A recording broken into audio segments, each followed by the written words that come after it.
Forget frequently asked questions. Common sense, common knowledge, or Google. How about advice from a real genius? 95% of people in any profession are good enough to be qualified and licensed. 5% Go above and beyond. they become very good at what they do, but only 0.1%. are real geniuses. Richard Jacobs has made it his life's mission to find them for you. He hunts down and interviews geniuses in every field: sleep science, cancer, stem cells, ketogenic diets, and more. Here come the geniuses. This is the Finding Genius Podcast With Richard Jacobs. Hello, this is Richard Jacobs with the Finding Genius Podcast, Health, Medicine, and Bioscience Edition. I have Markita&nbsp, Landry. She's an assistant professor of chemical and biomolecular engineering at UC Berkeley. We're going to be talking about nanomaterials and single molecule fluorescence microscopy. So, Markita, thanks for coming. Thanks for having me. Yeah, so what's the point of single molecule fluorescence? What can it do for science? Well, a lot of our research focuses on being able to control what happens with individual molecules. And our focus is on individual nanoparticles. The advantage here being that if we can control something very small that's on the size scale of life or the building blocks of life, then it'll be easier to control living systems or to learn more about living systems. So for example, some of the nanoparticles that we've most recently worked with have involved these nanotubes, which have a diameter of 1 nanometer. So that's about the size of a molecule of water. It's a very small particle. And what it can do is it can deliver DNA into plant cells. And this is important because it allows us to get DNA into plant cells, allows those cells to utilize that DNA for beneficial purposes, but avoids some of the issues with regulatory oversight over plants that are otherwise transformed using conventional approaches. Quick question. What do you mean regulatory oversight? Are there plants that you can't work with for some reason because they were genetically modified by Monsanto or something like that? So not so much from the working with these plants, but from the perspective of putting them on the market for human consumption. So plants that are genetically modified using current techniques such as agrobacterium or biolistic transformation will often incorporate bits of the foreign DNA into the plant's own genome. And this is the trademark of a genetically modified organism. And so if we can better control where the DNA goes by putting it on a particle and avoiding it from getting integrated into the plant genome, then we can avoid the lengthy and often costly process of regulatory oversight over that particular plant or that crop as a genetically modified organism before it is suitable for the market. Oh, okay. So if your particle endogenizes into the DNA, now it's considered to be genetically modified, and then it falls under all these regulations that make it hard to get out there and use. Correct. So it's very difficult to control where DNA goes, and the technologies that we do have for creating genetically modified plants are ones that don't provide any control over where the DNA ends up in the plant. Whereas with nanoparticles, that level of control is much higher because of the size scale of the molecules that we're working with. That's really interesting. Huh. So we kind of just jumped in. Would you mind just summarizing your research in general, and then I'd like to ask a few more questions about the basics of it? Yeah, absolutely. So currently, my lab works on two different research areas, and both of which rely on our ability to manipulate these single molecules or these single nanoparticles. The first is an area where we can deliver biomolecules such as DNA, RNA, or protein into plants in a way that allows those plants to utilize these molecules for beneficial purposes. So, for example, giving plants genetic advantages to resist pests, to resist drought conditions, et cetera. And the second area of the lab is the use, again, of single nanoparticles. But in this case, we can chemically modify these nanoparticles to be optically responsive to small molecules. So, for example, these molecules will be off in the absence of a molecule like dopamine, and these molecules will then turn on in the presence of dopamine. And the reason that this is important is because dopamine is it's called a neuromodulator that signals between neurons in the brain. And it's a classical target for antidepressants, antipsychotics. Quite a bit is known about aberrations in the circuitry of dopamine and how that leads to different psychiatric or neurodegenerative disease. So our approach here is to be able to develop probes so that we can image dopamine both in healthy brains and also in diseased brains. So how do you produce these nanoparticles and then attach a fluorescent marker? Are you doing the whole creation of them from scratch? We do, yeah. So we do a lot of the chemistry for the nanoparticle surfaces in our lab. The nanoparticles by themselves are not particularly responsive to one molecule or another, or they're not inherently able to deliver DNA, RNA, or protein. So that depends on our ability to, for each individual molecule, modify the surface for our intended purposes, whether that's grafting a cargo or whether that's making it optically responsive to a target molecule.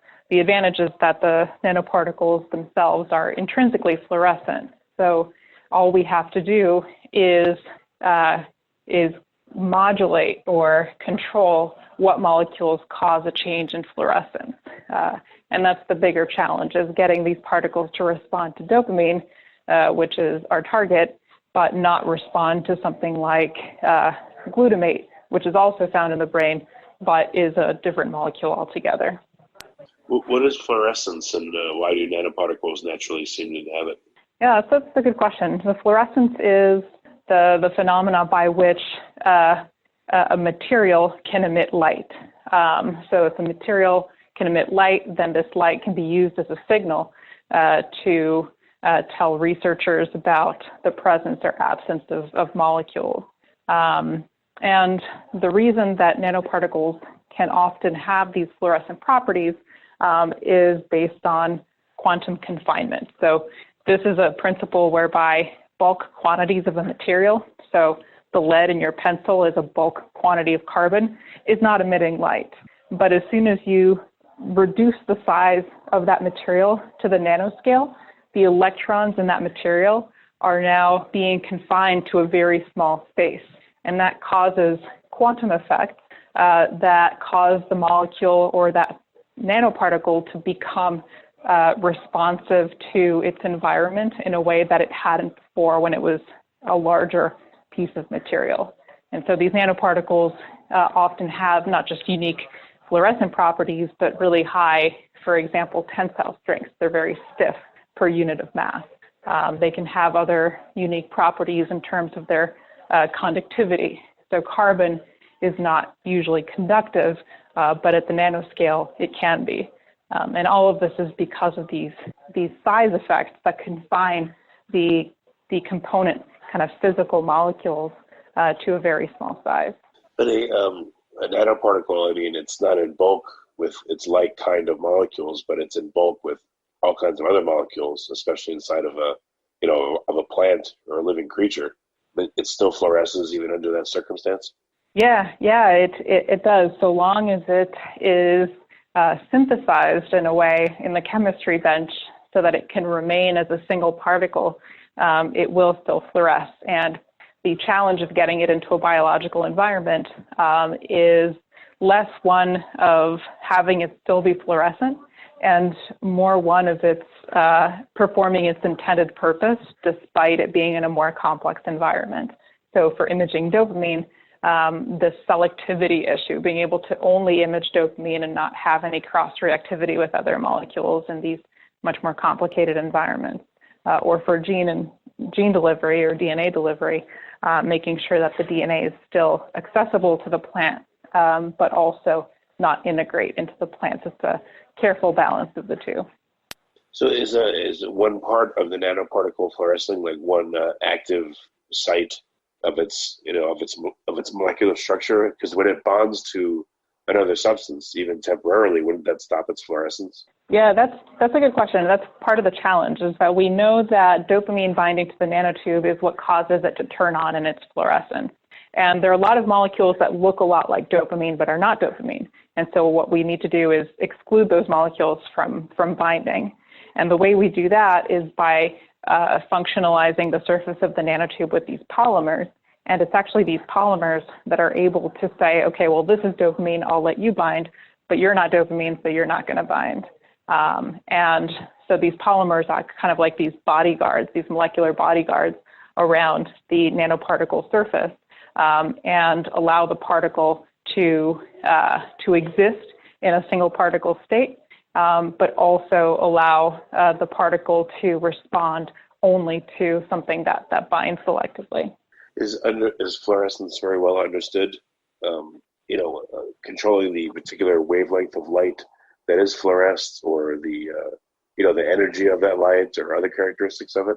Yes and no. I think that the basic phenomena by which fluorescence occurs are pretty well understood. However, being able to control that is a little bit more difficult. So one of the challenges for fluorescence imaging, especially in biology, is that there's a reason that if you look at your hand, you can't see light going through it, and that's because the light of the room is mostly visible light, and it gets scattered off of your tissues. So basically, you can't see very deep in biological tissues. Now, there's another wavelength range of light that's a little bit lower in energy called infrared, and this infrared wavelength range is really nice because, unlike visible light, it can go through skin, tissue, and even bone. But it's very difficult to make particles or make fluorophores that will fluoresce in this wavelength range just because it's so low energy. So one of the advantages of nanoparticles, specifically these nanotubes, is that they fluoresce in the infrared wavelength range. And that's appealing to us because if we want to image something in the brain, obviously that signal has to cross through brain tissue, it has to cross through blood vessels, and it has to cross through the cranium unless we want to do some extensive surgeries. So being able to carefully control the color of these particles is challenging, and something that we've worked on to specifically target this infrared range. So there are other biological mechanisms that owe credit to the fact that fluorescence was used to figure them out? I'm sorry, could you please repeat? Are there any major biological mechanisms that fluorescence was what figured them out, so that science could know what's going on? Any examples? Yeah, a lot of examples in biology. I would say in biology, the way that we learn about biology is predominantly done with fluorescence microscopy these days. So one of the kind of key discoveries was green fluorescent protein, which is a protein that's expressed in the jellyfish and gives off green light. And this technology has been used to express this fluorescent protein in different, for example, cellular compartments or with other proteins, so that we can learn more about where and when proteins are expressed in cells or tissues. There are other modalities for studying biology, but I would say light or fluorescence is probably the main one that continues to be used today. Does fluorescence, since it's coming from the tissue or the particles themselves, does it overcome the limits of normal microscopy? Things that would normally require an electron microscope to look at, can they now be seen with lesser power microscopes? It depends what the goal is. So electron microscopy, I would say, is still very much the gold standard for looking at very, very small things. And when I say very small, I mean atomic or near atomic resolution. Fluorescence microscopy is limited spatially by wavelengths of light. So once you start wanting to look at things on the size of molecules, wavelength of light is 10 times longer than that. So you can't measure something smaller by using a probe that's bigger. So fluorescence microscopy is really good for, I would say, nanometer to micron scale imaging, with the advantage that you can do so in real time in living things, whereas electron microscopy, your sample is very dead by the time you look at it. So you're looking at a snapshot instead of a video.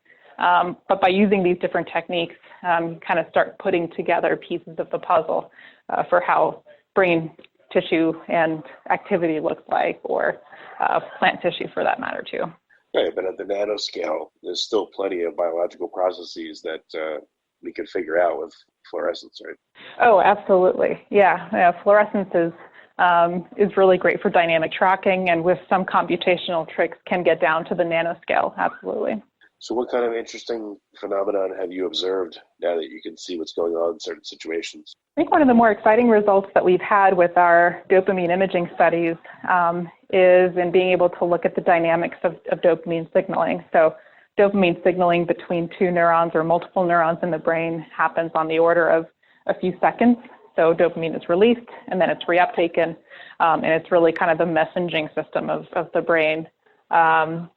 And one of the studies that we undertook was in looking at the effects of drugs that act on dopamine transporters, which are the proteins that modulate the kinetics of this dopamine signaling. And what we find is that the mode of action of these drugs is fairly well known. So for example, a drug, quinpirole, which is a psychoactive drug, will decrease the amount of dopamine in the brain. But because we're able to image it with these nanoscale probes, we're able to see how each individual release site responds to the drug.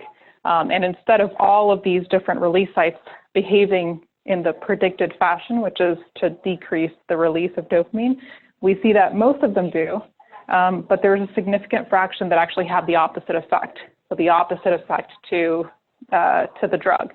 And so this heterogeneity in how individual neurons are responding to these drugs is interesting because it suggests that the drug might be having effects that differ on a neuron-to-neuron basis, which is a phenomenon that can't be captured if you're using a bulk measurement and averaging over all of the neurons in the brain. And so we're pursuing this avenue further just to see what the cause might be of this variability.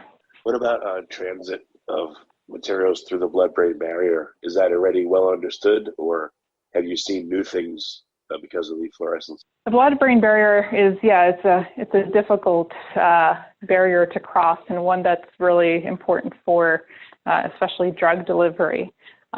Because a lot of our studies are done with direct injection of the probe to the site where we want to measure, it's not a barrier that we have extensively studied, so we're just more brute force incorporating our probes into the sites that we want to take our measurements in.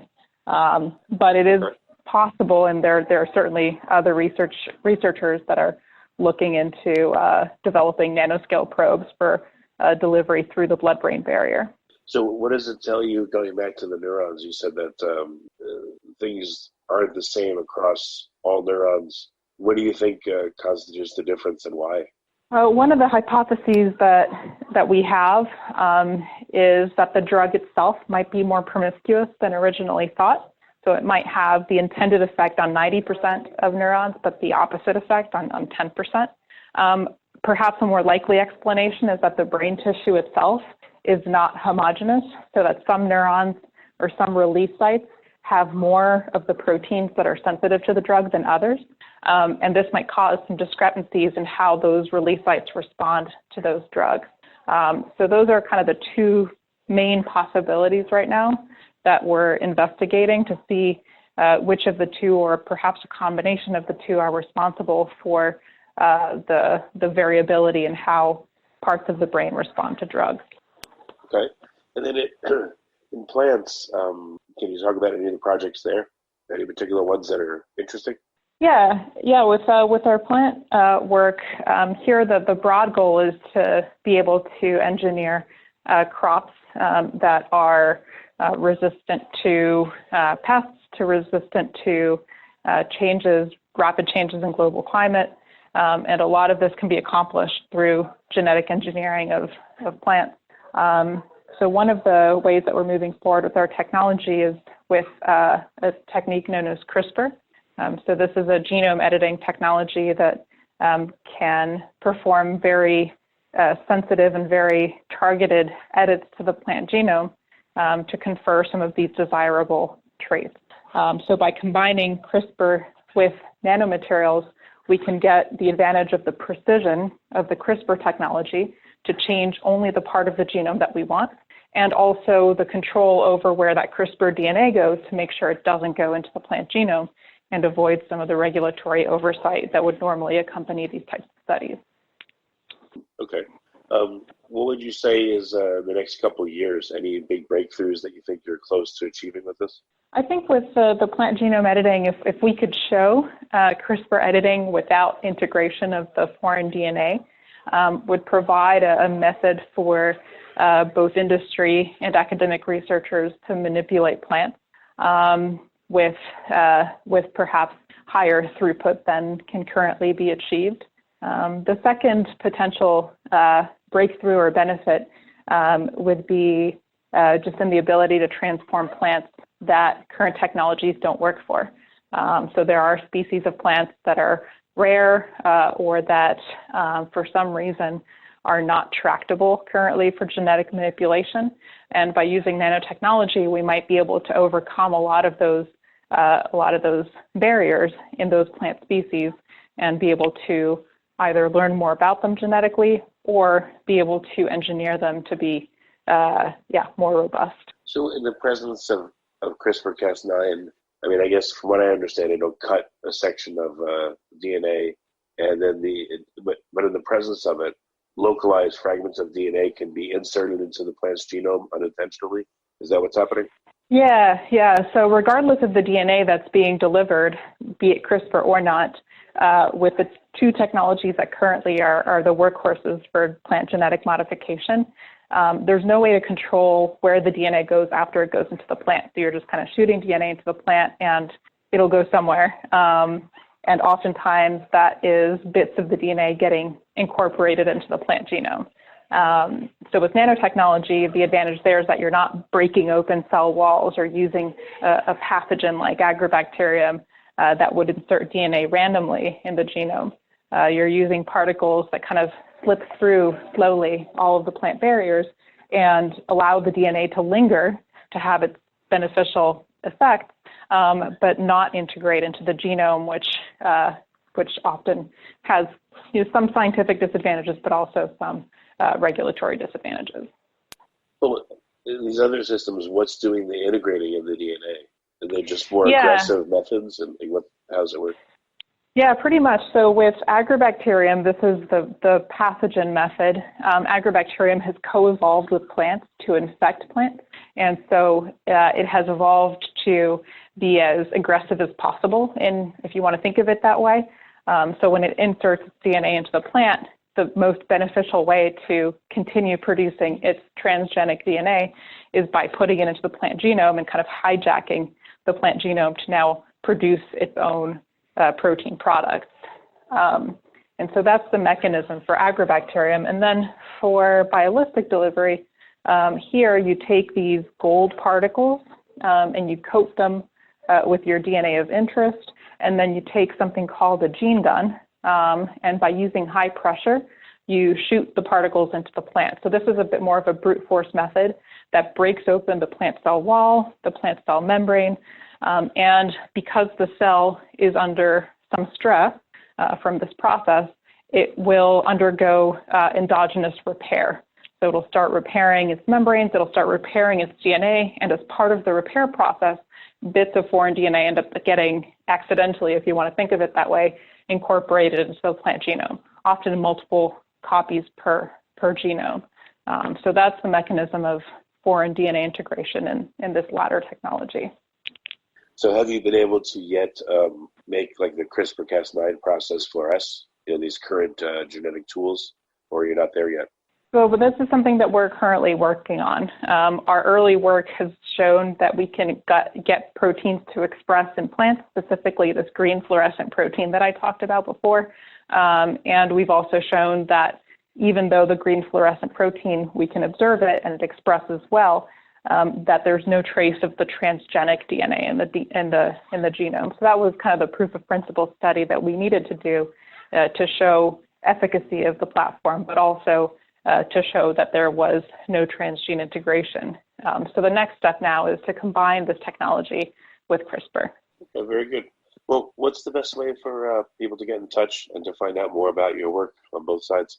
Yeah, so we have a lab website, landrylab.com, where we post all of our manuscripts. We post short blurbs that are lay public friendly to describe the technologies, and we also have a Twitter account at Landry_lab, where we share a lot of our results.